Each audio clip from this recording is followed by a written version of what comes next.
It's January 2007, and this is the Music is Art podcast number 16. My name is Jon Jenkins, and this is the official podcast for the Spotted Peccary, Wanderings, and O3E record labels. Thank you for joining us. Hope you all had a wonderful holiday and a festive and safe new year. I know I did. We've been very busy here. I personally have been in the studio working on the upcoming collaboration with David Helpling, Treasure, which will be out later this year. But not only that, we have 3 new releases coming out on the label in the next few months. And so everybody here has been kind of burning the midnight oil getting ready for that. But in any event, it's been a while since we did a podcast, so to make up for it, this one's going to be really long. But don't worry, you're going to love it. What you're listening to right now is some new music from Craig Padilla and Skip Murphy.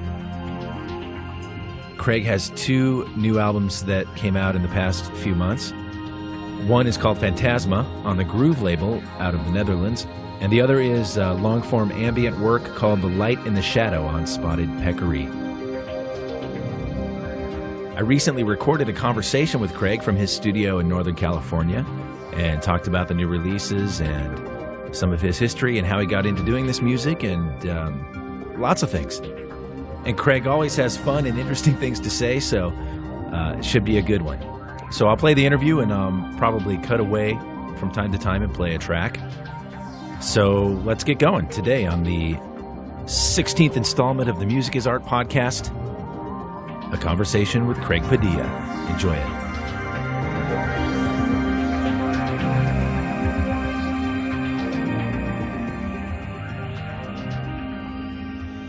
Joining me today from his studio in Redding, California, Mr. Craig Padilla. Welcome to the podcast, Craig.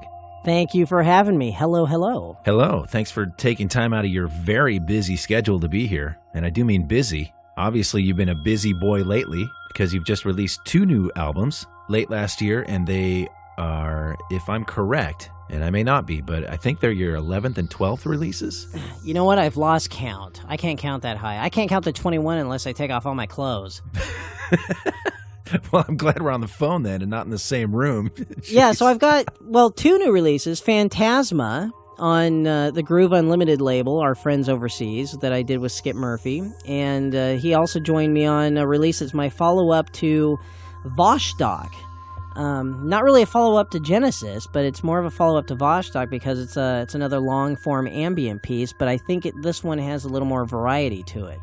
Yeah, and I'll probably play that underneath the interview here while we're talking when I put it together. But you're a pretty young guy, Craig, and 12 albums it's an impressive body of work. Did you ever think that at this point in your life you'd have 12 albums out? Or let's even go back further than that.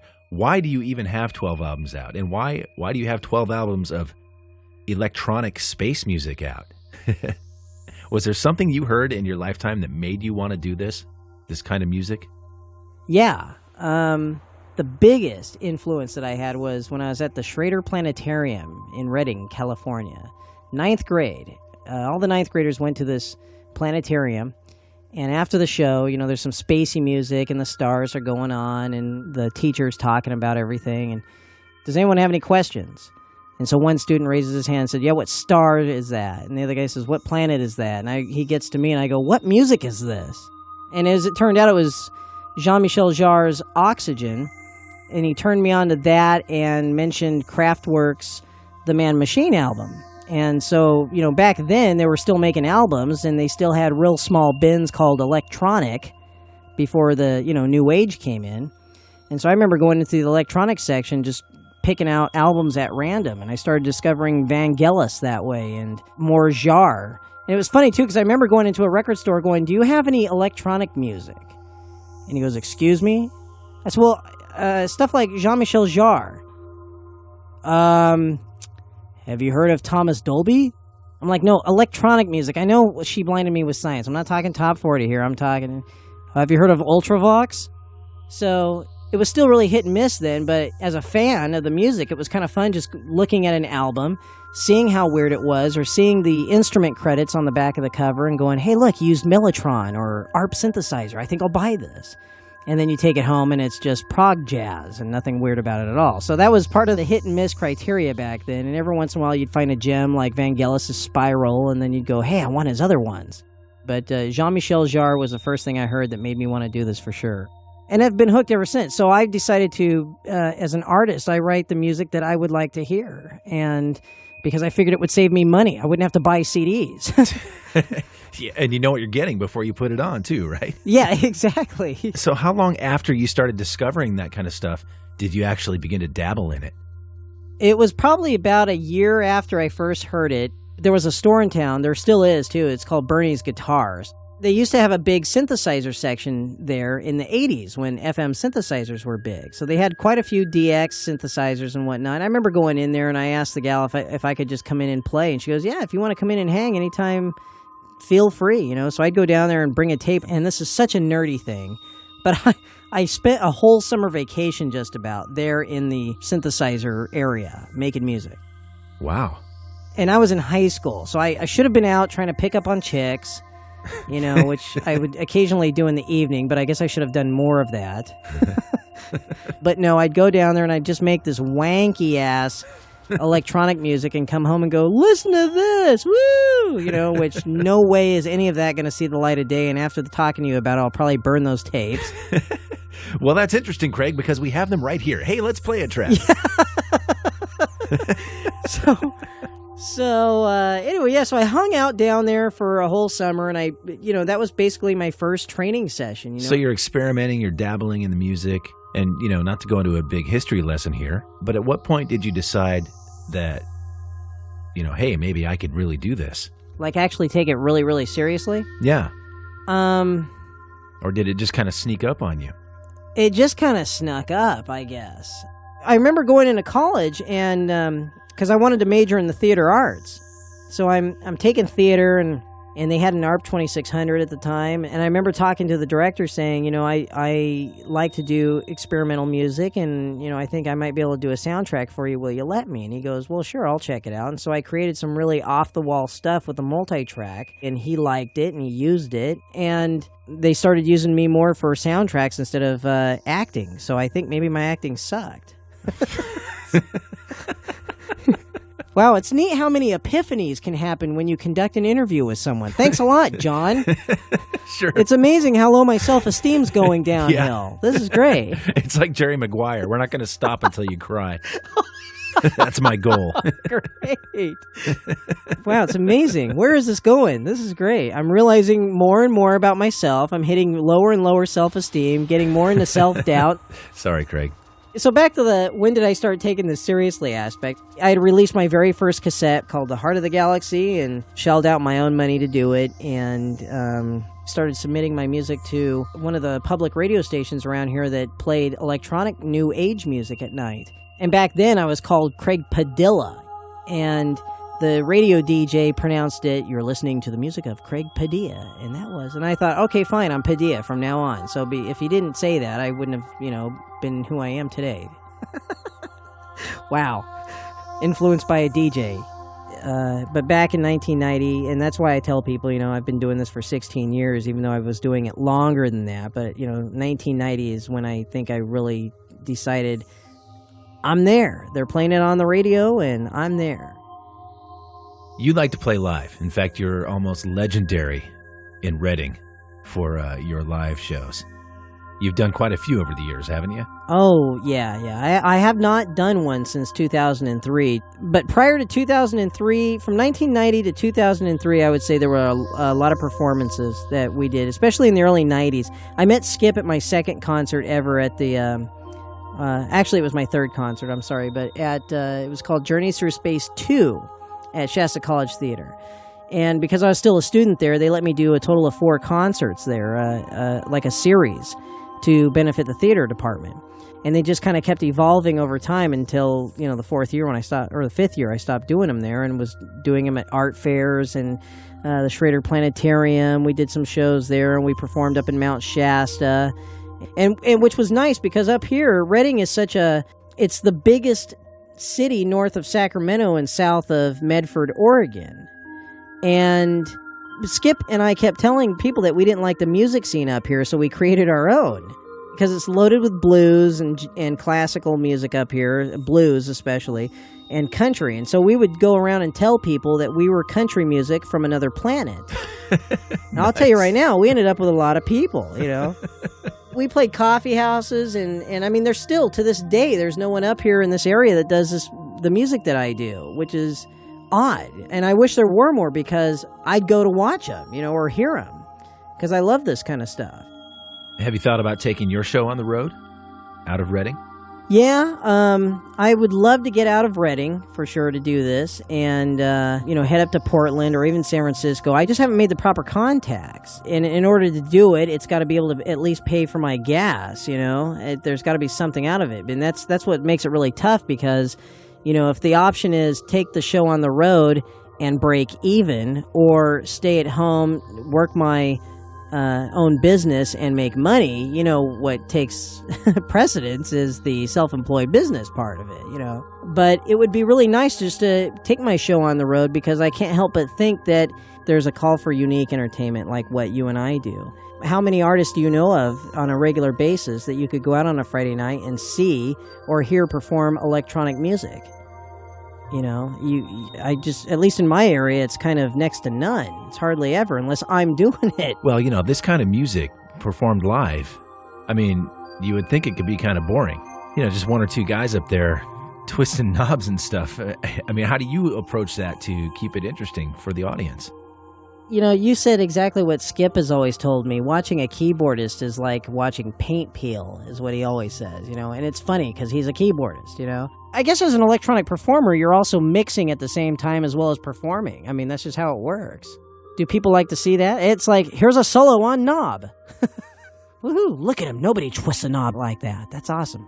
I guess to help out the scenario, you know, we bring our set of lights, or we bring a video display, you know, where I edit video images to the music. And so if there's lights to keep us involved, or I'll turn my keyboard stand to the side so at least people can see what I'm playing, and they don't think I'm a glorified DJ. But it's still tricky, and it's kind of a catch-22, because we've set up the most elaborate home-built light show at our concerts, and I've had people come up to us after the show and say, when I go to your concerts, I close my eyes and listen to the music. Which, to me, is pretty cool, because if that's what they want to do for their $13, okay. So, yeah, I mean, we bring a light show, we'll bring video displays, and you know what? For the most part, at least from what I've been doing, people, if they like the music, it doesn't matter if you're a keyboard player or a guitar player or a singer. They're going to stick around and listen to you. For me, it's never really been a problem to perform live and hope people have something to look at, you know, because I like to turn and smile. I'll smile at the audience, and I'll, you know, show my appreciation when I do something that I think is cool. I'll let them know that I thought what I did was just cool, you know? So, you know, I have fun. I guess that's part of my theatrical side coming out. So I've never had a problem with it. Skip's always said it's like watching paint peel, but, you know, and to some degree, he's probably right. But I think it's all just in how you compose and structure the music and whether or not it can hold people's interest. Well, speaking of that, occasionally I get these emails from Craig, and they contain a little MP3 goodie of something that he's working on or whatever, and always look forward to those. But one time, you sent me a version of Vostok that was like 10 minutes long. It was a remix version, and you said that it was something that you were arranging so that you could play Vostok live. And it was really cool. It was a version of Vostok, had a percussion track, and even a little bit of a groove to it. It was very cool. Yeah, that version of Vostok was recorded live at Skip's house back in 2000 when was that? Recorded 2001, I think. But I thought it would be cool to do an upbeat version, because I have performed Vostok live the way it sounded on the album. The version with the percussion track in it, I did so that we could play live just as a 10-minute variation of it, and something at least up-tempo so people can kind of get into a groove. And it's hard to say Vostok's groovy, but I guess it can be.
Let's talk about your new releases. You said earlier that the new long-form release, The Light and the Shadow, is really a follow-up to Vostok. It's a single track, 63 minutes long.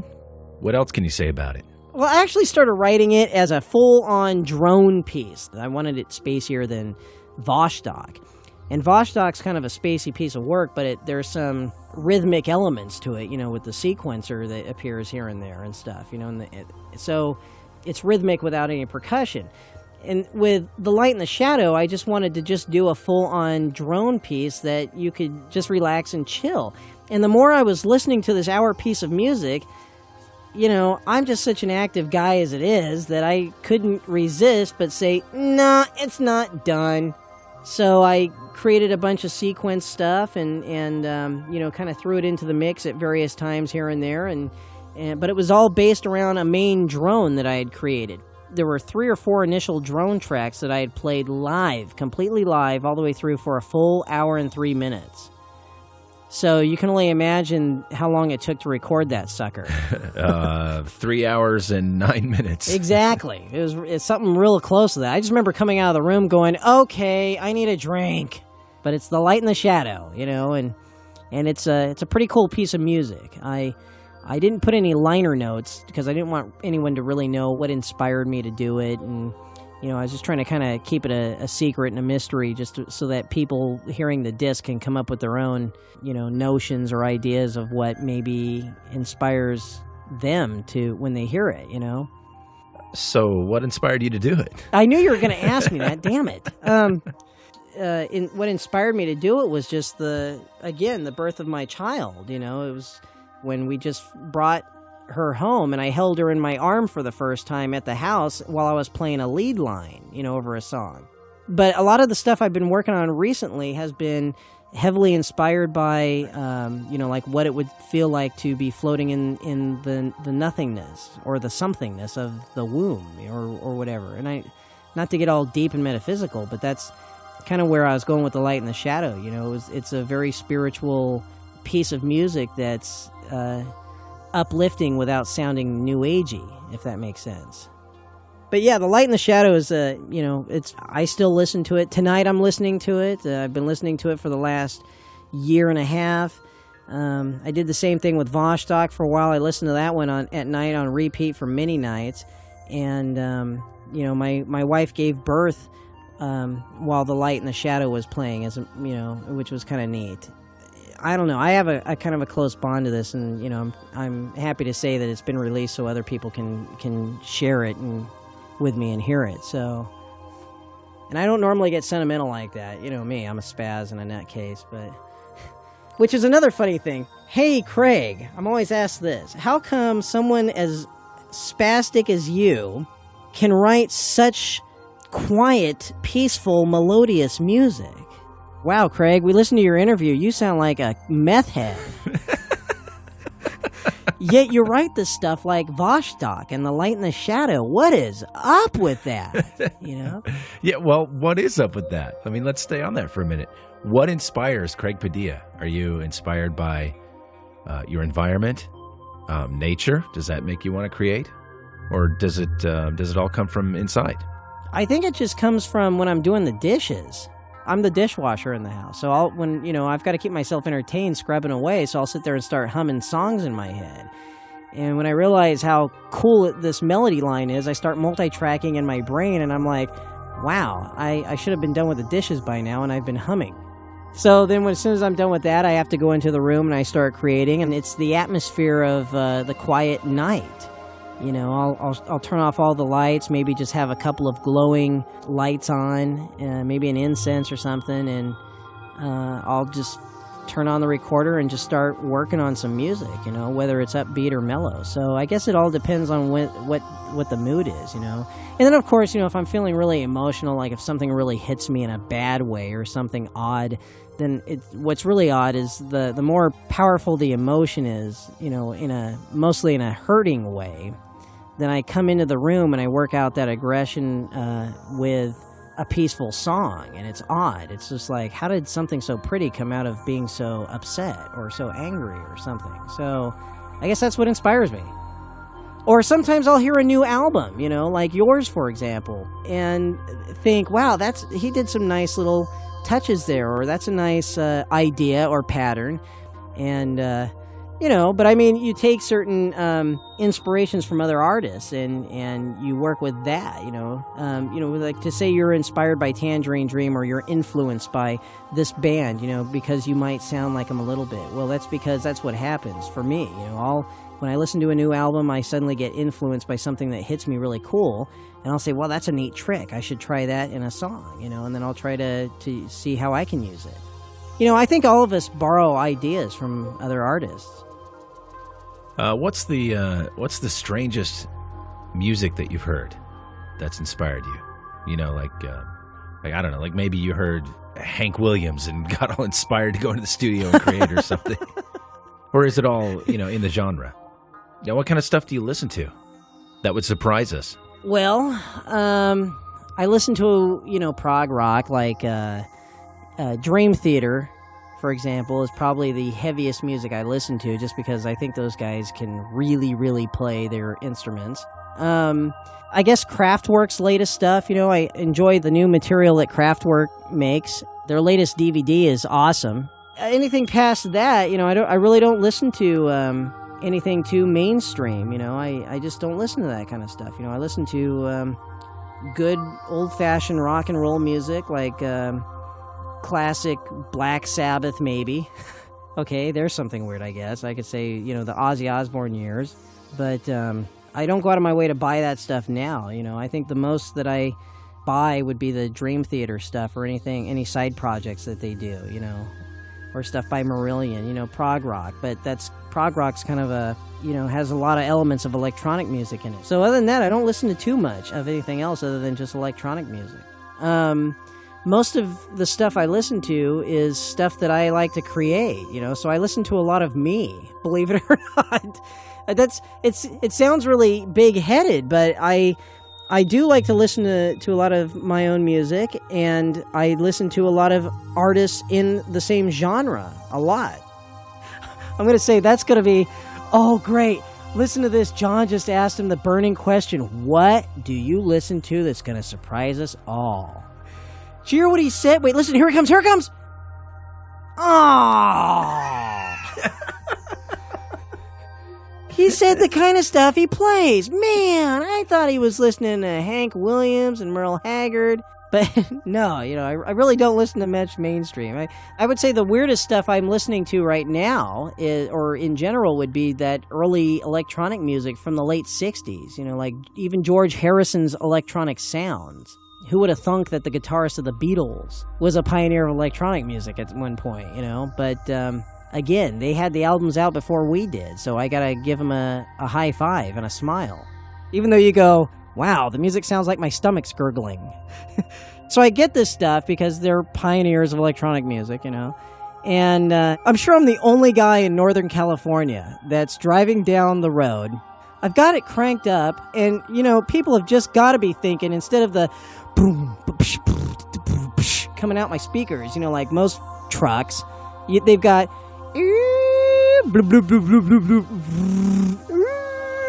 like, what the hell is he doing in there?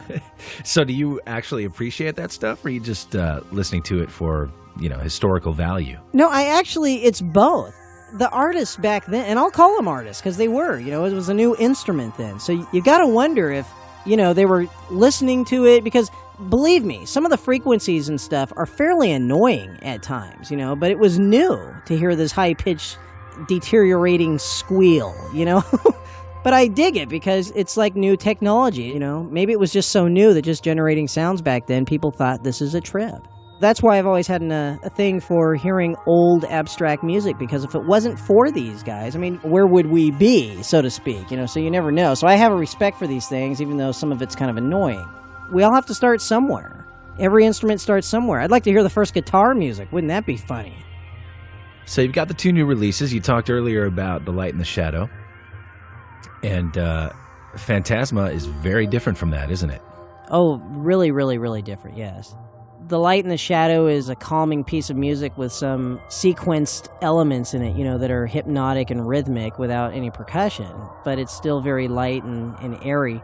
And Phantasma is kind of more of a retro, without being retro, electronic music, like stuff that you might have heard in the mid-70s to mid-80s type of electronic music, except for it uses brand new synthesizer stuff. So most of it was created using analog synthesizers, and the title track was a fun one, Phantasma.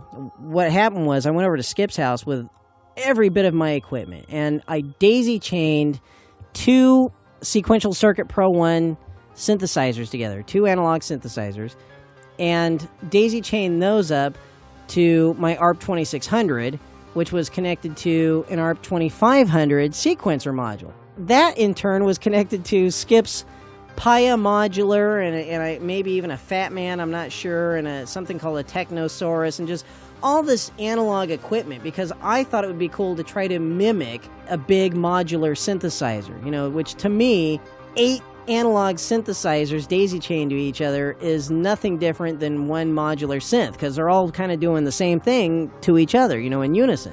So I said, well, let's just daisy-chain all this, and you should have seen the place. It was just loaded with wires crossing back and forth.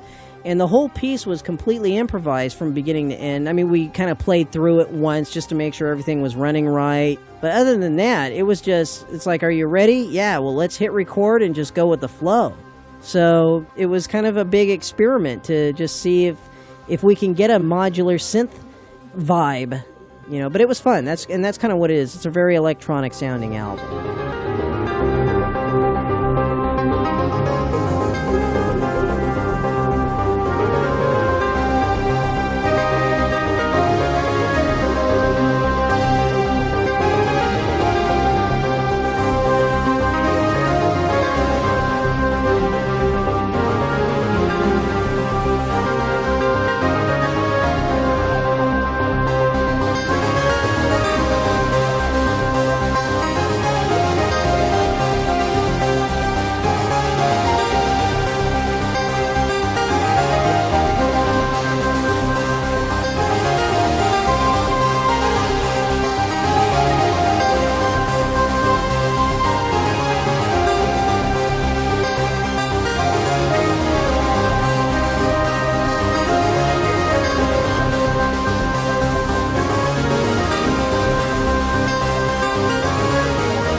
we do the music that we like to hear, but we just do it our style. So when we do it our style, it's new, it's now, and it's hard to say it's retro, and it's hard to say it's Berlin school because we're in Northern California, so we call it Northern California school.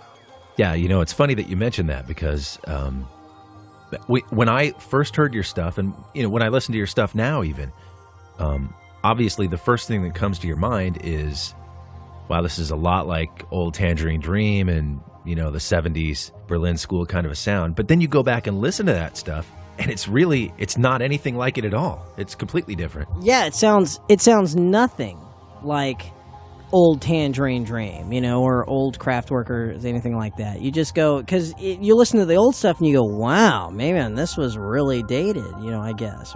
Yeah.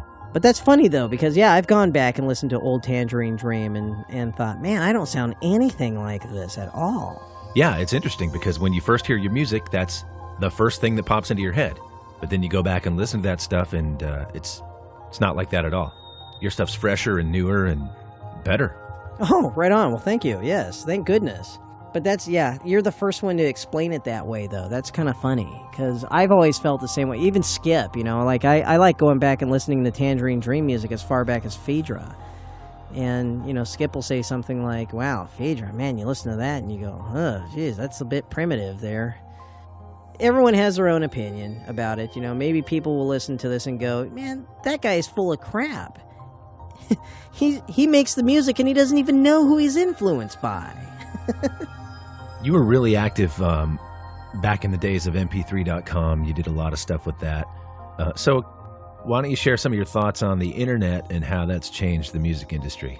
I'm from the old school of being a music fan where, I would say copies of music are okay, but, if you like the music and you're listening to it a lot, please do us all a favor and buy it. Just support the artist, I sound like a pledge drive for a PBS station, but that's kind of what we independent artists are, we're pledge drives in the making. Yeah, that's a good way to put it, actually. Yeah, well, it's a good way to share music. I have nothing against making copies of CDs. If you want to make a copy for yourself and you got it on backup, or you want to make a copy for a friend of yours that might like it, then that's cool. Hopefully they'll buy more of your albums and they won't pirate more, Or if they don't, but they just really like that album, then hopefully they'll buy it, and that's what I do. Even on, the labels that have released my music, Yours, Space for Music Records, and Groove, I try to go out of my way to support other artists on the label because, if it wasn't for you guys are helping the artists getting the name out. So I go out of my way to support other artists and stuff, and I'll buy them, and if someone sends me a copy of someone that I like, I will buy it. I will turn around and buy it just so I can have the whole package. It's like having the album cover or the CD cover and holding the entire package. And that's what I don't get about people that are just totally into MP3 files, because it's like it's missing a lot of pieces. And I've had some discussions with some people that, they say, well, I do nothing but listen to music on my iPod now. And I've asked a lot of questions like, is the music quality really as good as hearing a straight up CD file or WAV file, something that's pure 16 or 24-bit resolution? And the answer has been, that I got from one person was, well, honestly, no, it does sound fine, but no, it's not as good. But to be honest with you, I don't have the time to sit down and listen to music anymore like I used to. So it's almost like everyone lives in such a rushed and hurried world that it seems they're willing to settle on a lesser quality product. And it's too bad. It's kind of like watching a formatted movie, to fit your screen when you should be watching it widescreen. It's the same thing with MP3 files. To me, you're missing something in the audio when you could be hearing it all. So, I don't know, it's just weird. And maybe I've just come from the old school way, but it seems like everyone that's into MP3 files, they almost don't care about whether or not they're buying it or not anyway. I think in a strange time where be more of a musician than we could 10 years ago, but at the technology's making it easier for people to just get what they want, when they want, and however they want, and I come from the school where I want it all. I want the whole package, the bigger the better. That's my thing. Yeah, but that same technology also makes things like this podcast possible and makes it easier for people to learn about you and discover your music.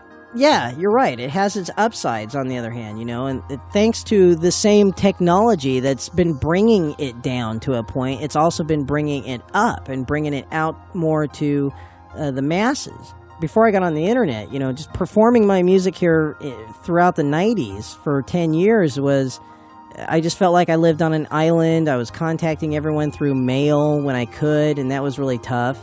And then the internet, I finally got on the internet and, got on to mp3.com and just started pushing my music to places and people. And the next thing I know, it just opened up the floodgates big time.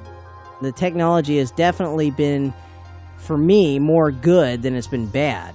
That's how I met Spotted Peccary. That's how I met you and Howard and everyone else there. And how I met, Tony Gerber at Space for Music and the guys over at Groove Unlimited. It's thanks to the internet and the way the technology has been going. I was able to actually prove myself to a bigger audience. You're what I would call prolific in your creative output. You'll put out 2, sometimes even 3 albums a year across many different labels. I don't go out of my way to try to release 2 albums in 1 year. As it just turns out, if one particular label's interested in releasing an album of music, then that's cool. And if it happens to be that another label's interested in releasing something totally different that I've created, then that's in the same time, which is kind of what happened with Phantasma and The Light and the Shadow. It's not like I planned it that way. That's the way the labels decided to release it. I am constantly creating new stuff all the time. I just say I like to make music when I can, and if I think it's good enough to release or as a cohesive album with some other music, then that's what I'll do. Well, I guess it also helps that you collaborate with a lot of different artists. You've collaborated with Zero Ohms, Richard Roberts, the flute player, Paul Ellis, Skip Murphy. How does that collaboration process typically work with you? And do you prefer to collaborate, or do you enjoy working by yourself on your own stuff better? Well, it's kind of odd because I've been recording music with Skip for so long that it's definitely more fun than recording solo, but it almost comes just as natural as recording music by myself.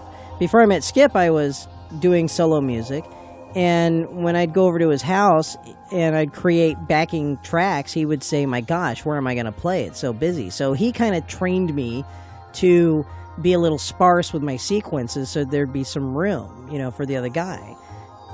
Paul Ellis was the first guy I collaborated with outside of the area.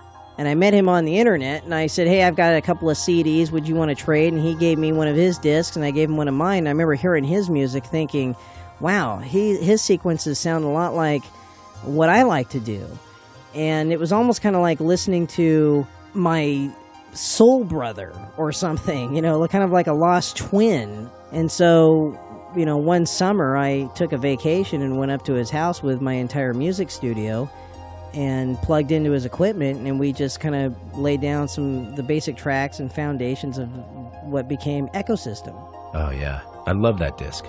Oh, thank you. Yeah. It was fun to make. It was, like I said, the first time I'd ever perform with anybody in person outside of the Reading area, and I had to make the drive up to Vancouver, Washington to do it, so it was about 6 hours away.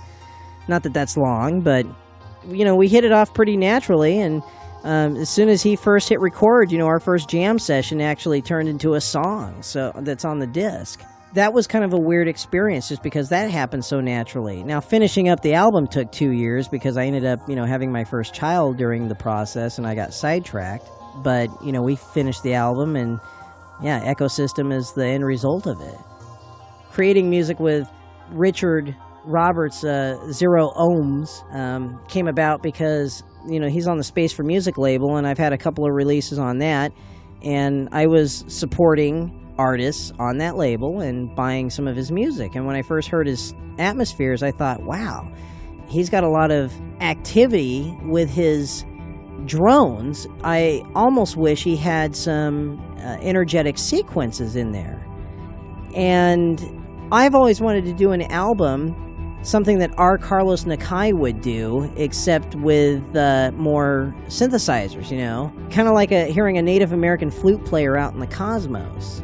So I contacted Richard and said, we need to collaborate, and he was totally for the idea.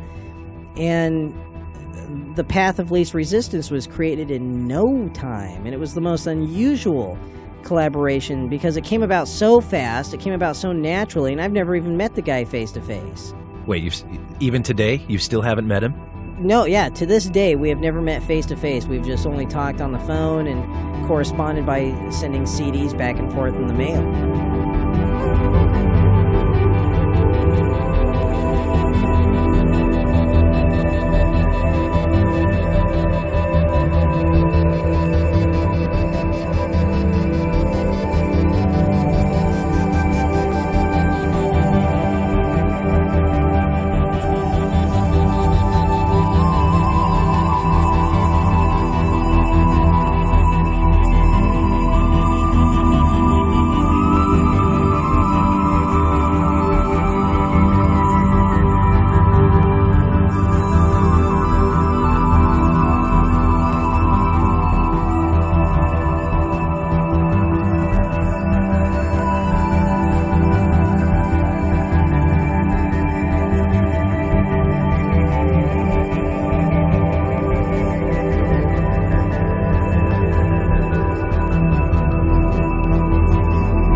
Well, now that we know all about your past, what's in the future for you? Any new projects coming up? Anything you're working on?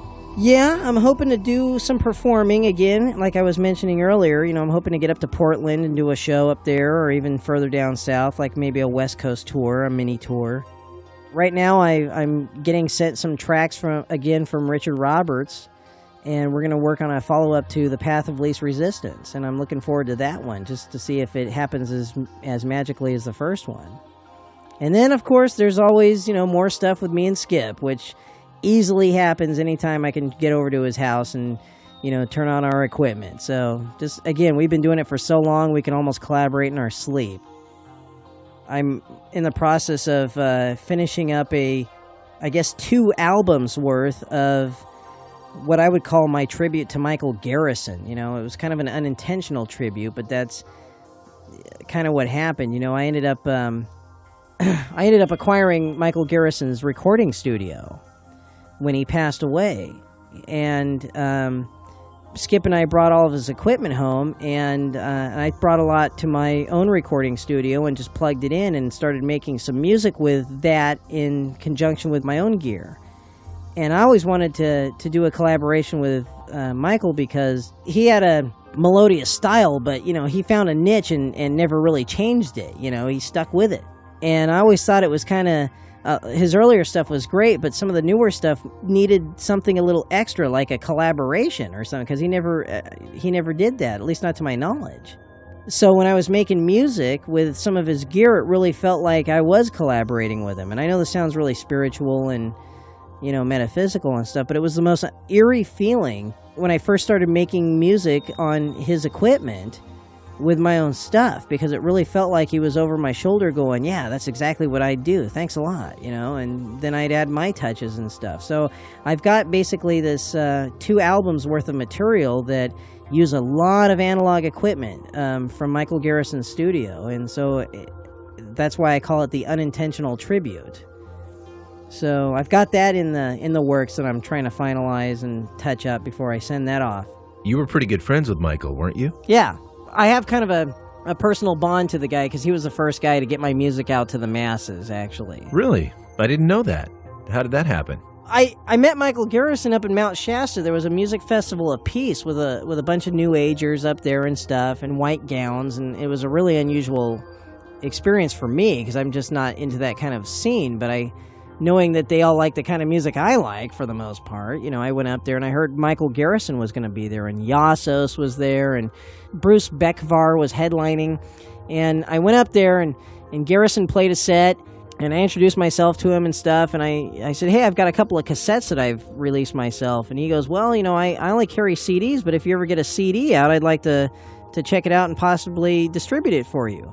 And I said, well, I'm releasing one next year. And that was The Eye of the Storm, which I self-produced with Skip.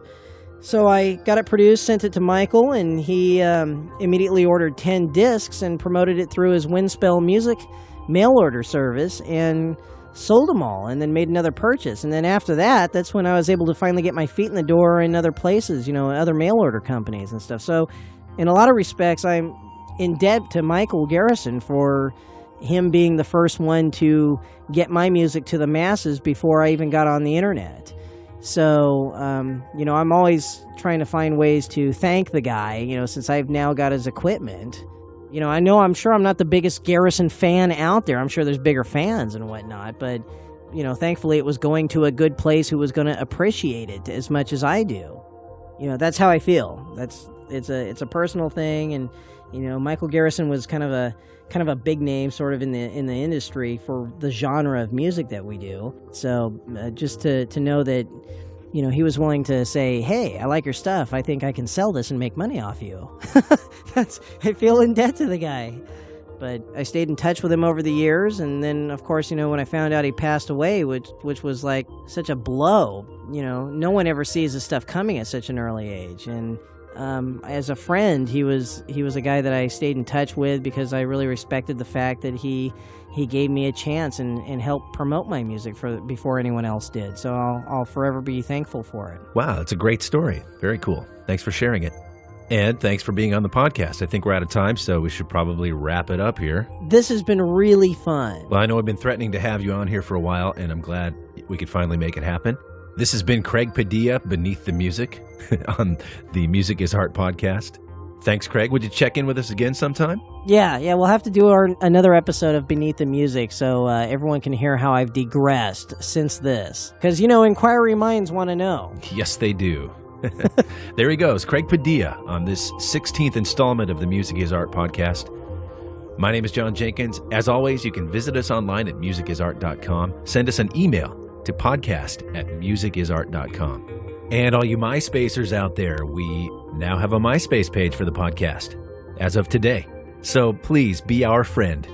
myspace.com/MIA podcast. All the music you've heard on this episode of the podcast, if it's available, is available at our website, musicisart.com. So if you're interested, that's a great way to support the podcast and the record labels and artists that make it all possible. Thank you for joining us. My name is Jon Jenkins. We'll see you next time right here on the Music is Art podcast.